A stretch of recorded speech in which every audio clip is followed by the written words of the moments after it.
Welcome friends.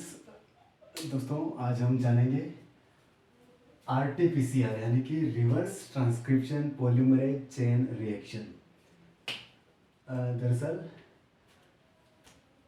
ये जो नाम दिया गया है reverse transcription polymerase chain reaction, इसको मतलब है नहीं, यानी कि डीएनए को आरएनए में बदला जाता है तो यह होता है ट्रांसक्रिप्शन। और अगर आरएनए को वापस डीएनए में बदला जाता है तो इसको बोला जाता है रिवर्स ट्रांसक्रिप्शन। और ये पॉलीमरेज चेन रिएक्शन है, ये जो कि इसकी जो श्रृंखला बनी होती है, चेन रिएक्शन बनी होती है, उसकी बहुत सारी श्रृंखला होती है, इसलिए इसको पॉलीमरेज बोला जाता है। तो इसका पूरा नाम इसलिए बना है कि reverse transcription polymerase chain reactions. यानी कि जब कोरोना के वायरस का पता लगाया गया कि कोरोना कितना घातक है क्या है, तो सबसे पहले हम कुछ भी चीज़ों का ज्ञात करते हैं तो पहले हम उसका डीएनए का पता लगाते हैं, फिर उसके डीएनए से अपन उसकी जांच करते हैं। लेकिन प्रॉब्लम ये थी कि कोरोना के वायरस में आरएनए मौजूद था लेकिन डीएनए मौजूद नहीं था। अब एक तो वायरस इतना जटिल था, उस ऊपर से यह प्रॉब्लम थी कि उसमें डीएनए मौजूद ही नहीं था।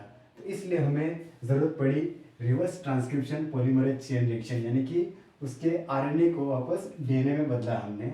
और उसके बाद हमने उस वायरस का पता लगाया कि ये कितना घातक है और ये इसको कैसे उसकी पूरी जांच की गई हमने।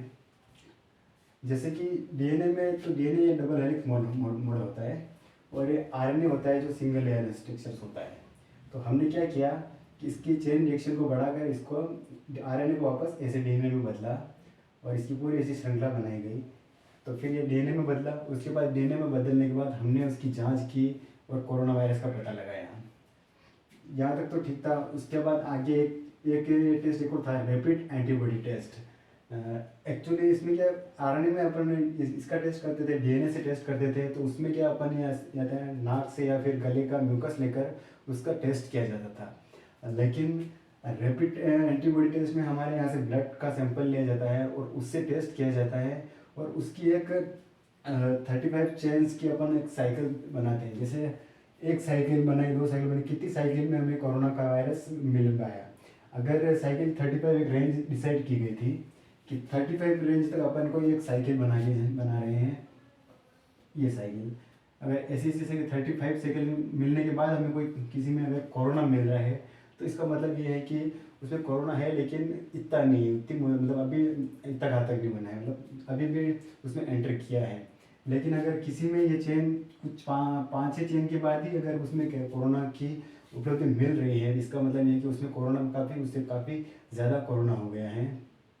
और अगर 35 के बाद में भी अपन घुमाए जा रहे बाद में कहीं जाके हमें वो कोरोना का उपस्थिति मौजूद मिल रही है, तो इसका मतलब है कि इसमें कोरोना है लेकिन इतना पॉजिटिव, उसमें पॉजिटिव तो है लेकिन इतना नहीं है।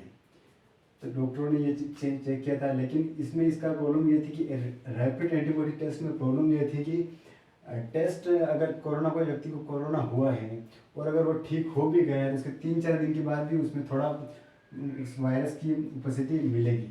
तो ये पूरी तरह से सही टेस्ट है, लेकिन ये क्या एकदम अगर आपको जल्दी से कोई रिजल्ट चाहिए तो इसके लिए आपको रैपिड एंटीबॉडी टेस्ट सही था।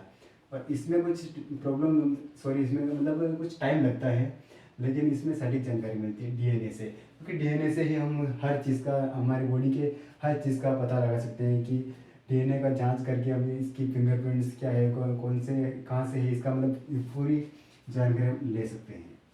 तो दोस्तों, ये जानकारी थी। अगर आपको अच्छी लगी हो तो please like, comment and share. Thank you.